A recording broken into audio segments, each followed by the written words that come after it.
saludos a Eric Molino, que está con nosotros. Después de una breve pero intensa enfermedad, estás mucho mejor, por lo que veo. Gracias. ¿Sí? Sí, sí. Te ayudó a bajar un par de libritas. A mí estas enfermedades no me permiten Claro, comer. A mí como estás en el hospital, te tienen todo bien controlado. así que, descontrolado. sí. Cero sal, cero azúcar, Exactamente. todo sancochado. No, y la comida de mi esposa siempre era mucho mejor que la mía. Entonces la comida mía era como así, como bien dietética, y la de ella se veía espectacular. Pero bueno. Ah, claro. Sí, entiendo. sí. Bueno, gracias a Dios, acá tuvimos pendientes de lo que Estamos te súper pasaba. pendientes de ti, Gracias, yo Eric. sé, sí. Me mandaron los saludos y le agradezco. Sí, Eric no viene a la entrevista. ¿qué Oye, vamos a hacer? yo me voy a comprometer a algo. Te vamos a invitar a un desayuno. Ah, perfecto, a la orden. Te vamos a Te va a invitar. pagar Pero no sé en el Alexis. hospital. Pero paga Ella Alexis. lanza, ella Paga lanza. Alexis. Ella lanza. Págale. Vamos a entrar un poco en materia. Hay mucha información vaina económica en el día de hoy, ayer. Y aquí habla del tema del Banco Interamericano, lo voy a mencionar en un momento. Pero las cosas en economía no son aisladas, son un todo. Correcto. Acabo de escuchar por ahí y no tengo la información correcta, de repente me ayuda Heiner, si ¿Cuál? por ahí sale, que un funcionario del gobierno, de este gobierno estaba ya hablando de la posibilidad de que van a buscar los fondos para pagar la partida faltante del 13º mes que la Corte Suprema tuvo a bien dictaminar que ahora el Estado se la debe a los funcionarios públicos. Acabamos de ver la firma del aumento del salario a aquellos afectados por la crisis del dietilenglicol.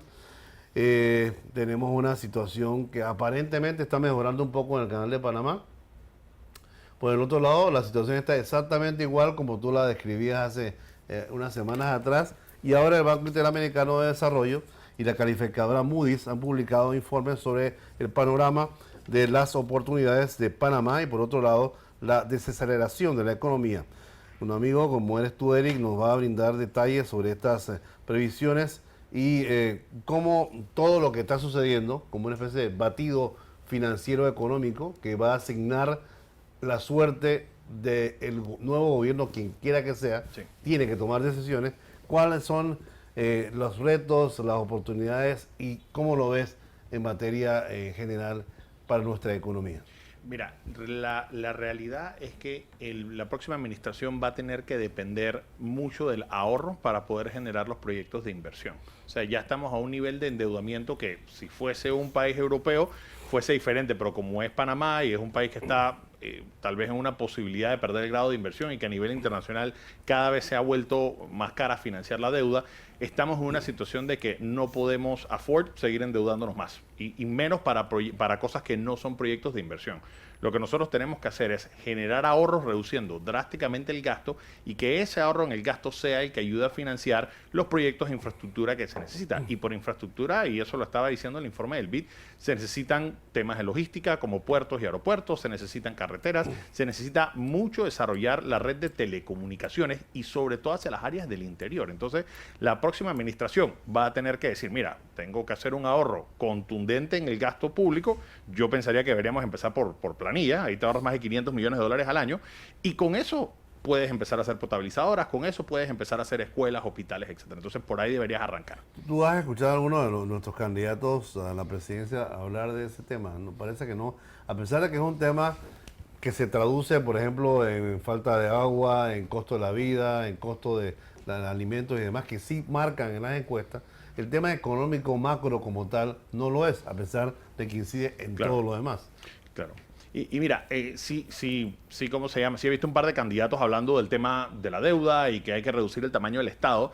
Eso, yo creo que en entrevistas pasadas una de las cosas que a mí me preocupa es muchos candidatos hablan de estos temas, pero lo dicen antes de las elecciones y después de las elecciones no hacen nada al respecto. Por ejemplo, ahorita nosotros tenemos más de 264,000 funcionarios públicos y mucha gente está de oposición criticando y dicen, está abultada la planilla del Estado, por lo que acaban haciendo históricamente es sacan a personas del partido y ponen a sus propias personas. Claro. Y eso realmente no ayuda para nada. Ahorita mismo tú estás gastando $436 millones al mes en planilla estatal. Si tú ahorras 10% de eso, en 5 años tienes casi 3.000 millones de dólares. Con esos, un metro cuesta 1.8 mil millones de dólares. Una planta potabilizadora cuesta 50. Entonces tú vas sumando que del ahorro realmente puedes sacar los hospitales, las carreteras y la infraestructura que necesita el país sin gastarte un solo centavo de deuda. Pero al final es un tema de prioridad, es un tema de voluntad política y lamentablemente yo siento que muchos políticos sienten que el gobierno todavía tiene que involucrarse para seguir generando, digamos, esa planilla para decir que está reduciendo el desempleo. Pero es que no son empleos formales del sector productivo, son realmente al final favores políticos para seguir pagando esta fiesta que hemos estado teniendo. Fíjate, el BID focaliza en el desarrollo humano.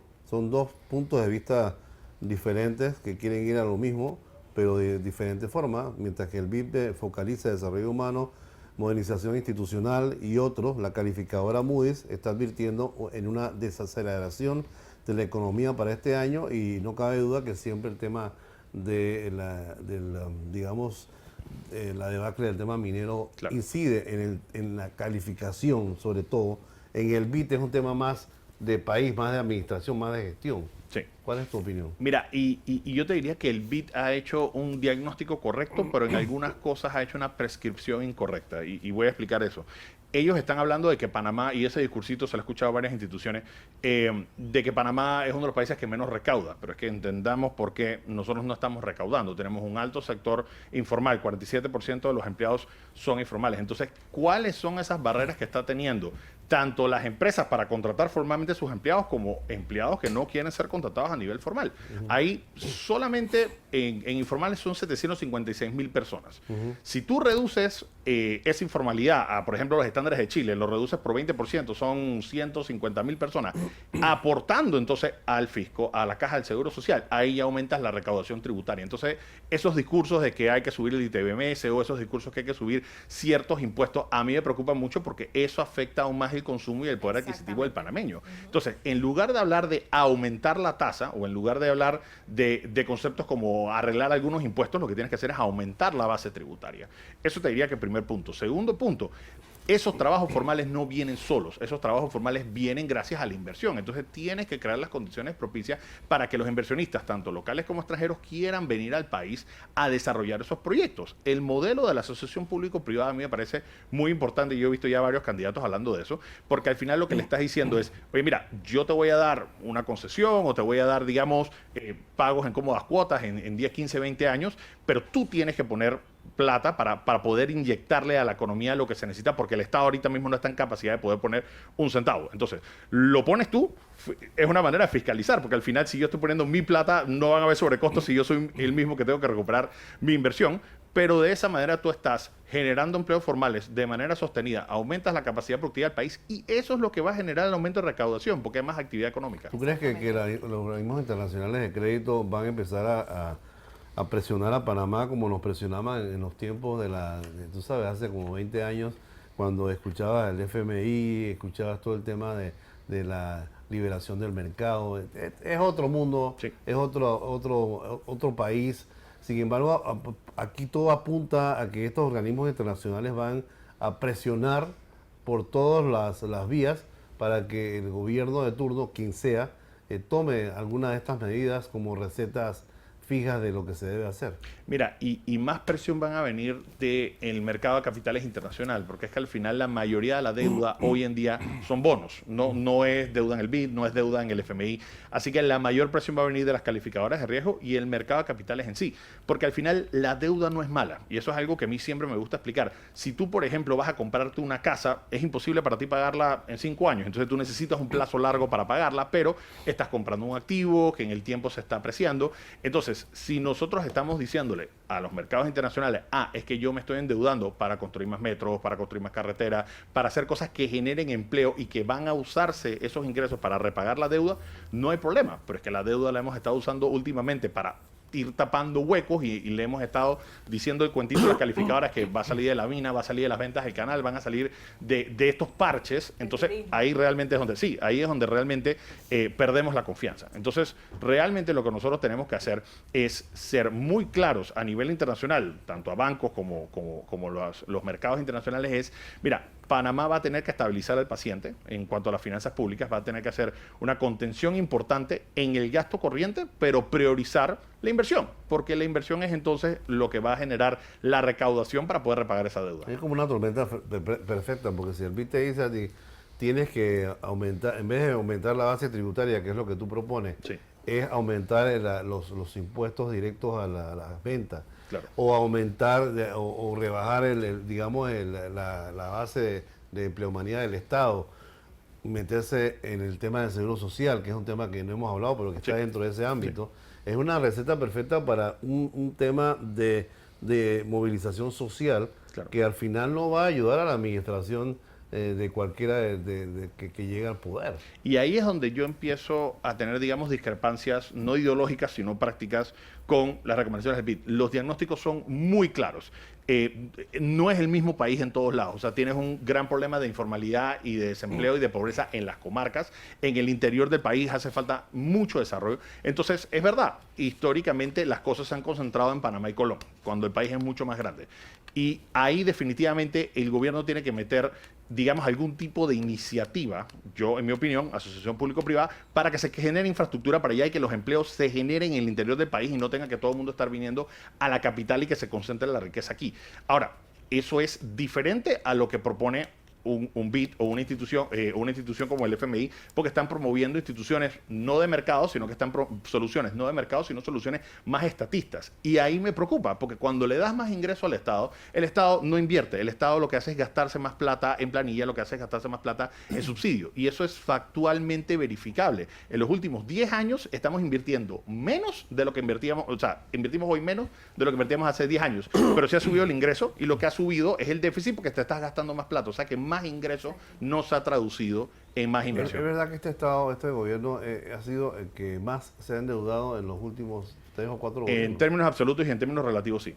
Porque lo que pasa es que al final, y mira, ahí hay un tema que, por ejemplo, el vicepresidente salió a hablar de que tenemos un manejo sostenible de la deuda. Y eso no es cierto. La ley de responsabilidad social fiscal te pide que tienes que mantener un límite de 40%. Estamos por el 60% por ahorita. Y ese número no es que sea exagerado, pero es que para Panamá sí lo es, porque con 40% éramos apenas grado de inversión. Otro tema, la cantidad de ingresos para pagar los intereses cada vez es más alta. Entonces, ¿cómo tú me puedes decir a mí que nosotros tenemos una deuda sostenible, pero le debes 1.700 millones al sector privado, le debes 1.000 millones al Fondo de Ahorro de Panamá? Estás endeudado de manera sostenible, pero hay escuelas que no han podido arrancar porque no tienen agua. Entonces, explícame una circunstancia en la que tú estás endeudado pero te faltan cosas. O sea, eso no tiene sentido. Si tú me dijeras, mira, el país está endeudado, pero todas las escuelas tienen profesores, todas las escuelas están hechas, no falta nada, yo te lo entiendo. Pero entonces no me puedes hablar de sostenibilidad cuando pasa eso. Claro. Einar, ¿tú querías saber? Sí, yo quería preguntarte, Eric, porque mencionabas este tema de la presión que hay para que Panamá ajuste el tema de el impuesto, los impuestos, ¿no? Esta es una presión internacional. ¿A qué se debe que organismos internacionales estén recomendando, sugiriendo a Panamá que haga este tipo de situaciones? Es una solución estatista, en mi opinión, porque al final tú dices, mira, esto es un tema de ingresos y de gastos. Si al final tus ingresos no te alcanzan para los gastos, tienes que aumentar los ingresos. Y es verdad que si comparas a Panamá con el resto de la región, Panamá realmente tiene una recaudación porcentual al PIB menor a sus pares. Ahora, yo te digo, ahí falta una variable en esa ecuación, no solamente la tasa a la que estás aplicando la tasa impositiva, sino también el número de personas. Entonces, claro, aquí tienes un grupo importante de la población que no paga impuestos porque son informales. Entonces, lo que yo digo es, hey, no es que la persona sea inmoral por ser informal, al contrario, hay alguna razón por la cual esa persona se ha visto volcada hacia la informalidad, porque hay burocracia, porque hay barreras de entrada, hay una serie de factores que lo obligan a ser informal. Entonces, tratemos de formalizar a esas personas y ahí de una vez te aumenta la recaudación, tanto de impuestos sobre la renta como de caja del Seguro Social. Y tienes este efecto de consumo que te va a aumentar el ITBMS. Es que el proceso para ingresar al sistema de la Caja de Seguro Social siendo independiente es un dolor de cabeza. Sí. Como tú dices, si por lo menos yo sé que eso me va a dar un dolor de cabeza, pero mi país está dando resultados con esos aportes que uno le está dando, tú te aguantas. Claro. Pero encima, te tienes que aguantar todo un dolor de cabeza, todo un proceso burocrático espantoso. ¿Para qué? Para nada. Claro. Los informales cada vez o sea, no quieren aportar. Y muchos informales dicen, yo no veo el beneficio, porque entonces voy a aportar una caja de seguro social que veo en las noticias que está está en quebrando, pedazos. claro, y que me demora siglos en que me atiendan y que nunca en las medicinas. Entonces, ahí tú tienes un tema, o sea, somos seres humanos. Al final, tú vas a hacer algo siempre que el beneficio sea mayor al costo. Pero si tú estás poniendo un costo sin ver algún tipo de beneficio, la gente va a decir, ¿por qué me voy a meter a gastar de mi plata ganada en esto? Entonces, esas son cosas que tenemos que Pero eliminar. entonces estamos hablando de que tienes que pensar en un régimen tributario que esté más conectado con la realidad económica de los informales y en este tema enfrentar el tema del salario mínimo como tal, porque eso tampoco incentiva, digamos, a la empresa privada en ciernes, a la que comienza, a la que quiere echar Claro. para adelante. Tienes el mismo sistema para todos. Y un tema puntual, por ejemplo, y esto nadie lo entiende hasta que le toca vivirlo. Cuando tú contratas a una persona, el costo no es el salario más todas las otras cosas que tienes que agregarle. Claro Al que final sí. estamos hablando como de un 40% adicional. Entonces mucha gente dice, es que no me atrevo a contratar a alguien porque no me quiero casar con una persona y tener esa incertidumbre de después al final tener que votarlo y que me cueste un pocotón de plata. Entonces tienes que de cierta manera flexibilizarle la entrada y la salida, no a beneficio de la empresa, sino a beneficio del empleado. Tú tienes un alto nivel de desempleo e informalidad juvenil porque la gente no se atreve a contratar a la primera persona. Nadie quiere ser el primero en el que tú tienes que aprender, pero eso es necesario. Entonces, ¿qué es lo que nosotros tenemos que hacer? Y hay varias propuestas formales sobre cómo se puede manejar eso, pero tú tienes que esa barrera a la informalidad y al desempleo juvenil, bajarla, hacérsela más fácil a las personas a contratar a jóvenes. Hey, tú tienes una cosa muy puntual. El periodo de prueba, que el periodo de prueba sea mucho más tiempo. La gente, pero hay un periodo de prueba que dice, bueno, si en 3 meses la persona no 3 funcionó, meses, lo puede sacar. claro. Extiende eso. Eso es en beneficio de todo el mundo porque la persona dice, bueno, pero es que me demora más tiempo para ser permanente. A ver, pero te van a contratar. O sea, van a haber más personas siendo contratadas y te toca a ti obviamente demostrar que vas a ser buen empleado, pero tienes un periodo más largo de tiempo y hazlo específicamente para los jóvenes. O sea, ponle un piso y decir, no es para la gente que ya ha trabajado, para las personas en su primer trabajo, que sea hasta 12 meses. Así vas a incentivar a las personas porque le estás reduciendo el costo al Tenemos empleador una de cultura votar. laboral más basada en los derechos que en los deberes. Sí. Cuando vamos a discutir el tema del salario y el tema de la permanencia, se discute más acerca de los derechos de la persona, que están bien, porque hay que pensar en los derechos, pero también tienes que pensar en la productividad y en los deberes, ¿no? Por supuesto, y al final lo que yo digo es que tienes una situación en la que el modelo económico ha cambiado. O sea, tú tienes que las personas, cada vez más ves emprendedores, cada vez más ver que el país se está yendo hacia temas de servicio y nosotros tenemos un código laboral que está desfasado en tiempo y desfasado en cómo funciona la economía hoy en día. Nosotros hoy en día no estamos entrenando, y empecemos desde educación, no estamos entrenando a la mano de obra para esos trabajos del futuro. O sea, mira cómo fue durante COVID que mucha gente trabajaba remoto, mucha gente trabajaba inclusive desde Panamá hacia otros países, porque realmente en esos otros países pudieron captar no solamente el talento local, sino a nivel mundial, y que ellos te decían, bueno, yo te pago bajo estos términos y condiciones, y todo el mundo feliz. Entonces, Panamá tiene que dejar de estar utilizando el método de producción del pasado Sí, señor. y empezar a decir cuáles van a ser los trabajos del futuro. Estoy entrenando a la gente para esto. Las condiciones laborales o los contratos están capacitados para poder tener la flexibilidad que se necesita. No es, y es como siempre dicen los sindicatos, es que lo quieren hacer a favor del empleador. No, no, no. Es que esto también tiene que ser a favor del empleado, para que el empleado, en vez de querer ser informal, quiera ser formal y entonces podamos tener, digamos, una Es la finanza discusión sostenible. que teníamos aquí con la gente que está en la mesa de negociación del salario mínimo. El informal, siendo una fuerza numérica, digamos, impactante en la economía de este país, no está en ninguna mesa ni discute con nadie sobre esto. Claro. Estamos hablando de los derechos de quienes están empleados y los deberes de quienes contratan, pero ¿dónde está la gente por la que necesitamos pensar de que necesita un futuro? Jóvenes sí, pero una cantidad de desempleados muy grande, una informalidad terrible, pero una informalidad también en ciertos ámbitos que también resuelve los problemas de la economía, Claro. porque hay informales e informales. Tú sabes que hay informales que contratan mucha gente en este Sí. país. Sí. Y te diría algo, el tema del salario mínimo está mal planteado, porque las personas dicen, lo que pasa es que no alcanza, o sea, el costo de la vida ha aumentado, entonces hay que subir el salario. Pero a ver, eso es un ciclo vicioso, porque al final, si tú dices, es que hay que subir los salarios, las personas van a tener que tratar de trasladar ese aumento en el costo, no solamente para mantener los márgenes de ganancia, sino para tratar de cubrir el costo. Y vuelves entonces a perder poder adquisitivo, vas a estar en ese ciclo de que cada 5 años todo hay que sube. subir y subir, y todo sube. ¿Qué es lo que acaba pasando? Acabas aumentando el desempleo y acabas aumentando la informalidad. Entonces, ¿a quién realmente ayudó el aumento en el salario mínimo? Todo debería volcarse hacia la productividad. Tú tienes que incentivar que tener un salario y que si la persona es productiva se pueda ajustar en base a eso el salario. Esto no es un tema de que es que el salario mínimo debe ser el piso. No debería haber gente en salario mínimo. Deberíamos tratar de que se generen los empleos para que la gente viva por encima del salario mínimo. Y esos empleos no van a llegar en una circunstancia donde no haces atractiva la inversión. Lo que nosotros tenemos que hacer es que el salario mínimo sea a la menor cantidad de gente posible. Yo creo que 70% del panameño gana menos de $1,000. Entonces, si quieren proponer un salario mínimo de $1,000, o sea, sería el 70% del país que está en ese salario. Lo que tienes que hacer es crear las condiciones que vengan empresas extranjeras, capacitar a las personas, enfocarse en educación, para que entonces el salario promedio sea mucho más alto que el salario mínimo y el salario mínimo sea para los jóvenes y para una cantidad muy pequeña de la Que población. sea una norma, pero que no sea algo que tienes que cumplir porque si no, no vas a pasar. No va a suceder. Y esto también desincentiva a la inversión privada. La pregunta que me tiene la producción aquí ya para ir terminando y aterrizando. ¿Qué tan exacto es que el cierre de la mina de cobre influye en un crecimiento de 2.5% a diferencia del 7% con el que cerró en 2023 el país? No, ahí hay que matizarlo, porque lo que pasa es que el crecimiento no ha sido solamente por la mina. Sí, generaba bastantes empleos y generaba bastante actividad económica porque era un porcentaje alto de la exportación.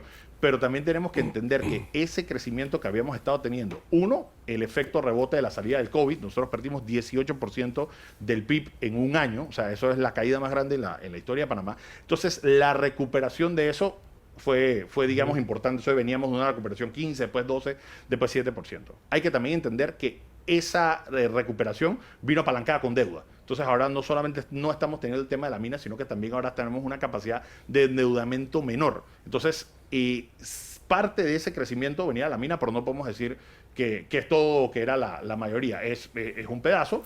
Y lo que pasa es que también nosotros como país tenemos que diversificar un poquito nuestra matriz económica, de generación económica. Al final, un gran porcentaje de nuestra economía venía específicamente de la mina, pero también tenemos que ver otros factores de que se han salido países, y por países me refiero a flujo de capital, se han salido empresas, han cerrado empresas, y esas son cosas que nosotros tenemos que recuperar. Pasa digamos, es como un batido perfecto, ¿no? De alguna manera, pues sí, la mina influyó, pero por el otro lado tampoco es que tenemos sectores económicos productivos que puedan suplir Claro. los sectores que estamos perdiendo, que estamos cerrando. Y tenemos una crisis del Canal de Panamá.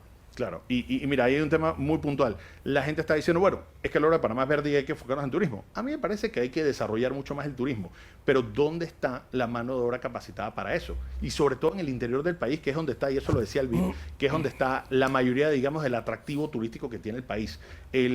¿Cómo se llama? El rector de la Universidad de Panamá estuvo por Azuero dando una conferencia y decía, nosotros tenemos varios programas, técnicos de gastronomía, licenciados en administración de empresas hoteleras, un montón de programas, aplican 800 personas, pero nada más hay 100 cupos para esas 800 personas. Entonces nosotros sí tenemos un problema de que los recursos están siendo asignados a otras cosas en vez de priorizarlo con hotelería. Nosotros debemos tener una situación de que, ¿cómo van a venir las personas al interior si las calles están cerradas? O sea, nosotros realmente, en vez de verlo de una manera integral, lo estamos viendo como por partecitas. Si realmente queremos desarrollar otras cosas fuera de la minería, hay que hacer las inversiones en educación y hay que hacer las inversiones en infraestructura y establecer leyes que le permitan a esas empresas no sentir que hay un riesgo de que el día de mañana mi inversión se pierda porque me cierran la calle. Así es. Bueno, Eric, te agradezco mucho, te deseo pronta mejoría, un 100%. Gracias por haber venido, como siempre, muy clara la información de Eric Molino, economista, que siempre está con nosotros discutiendo acerca de los temas económicos que nos van a agobiar en el futuro y posiblemente agobien al nuevo gobierno, quien quiera. Posiblemente no los va a agobiar, Nos va a agobiar. definitivamente.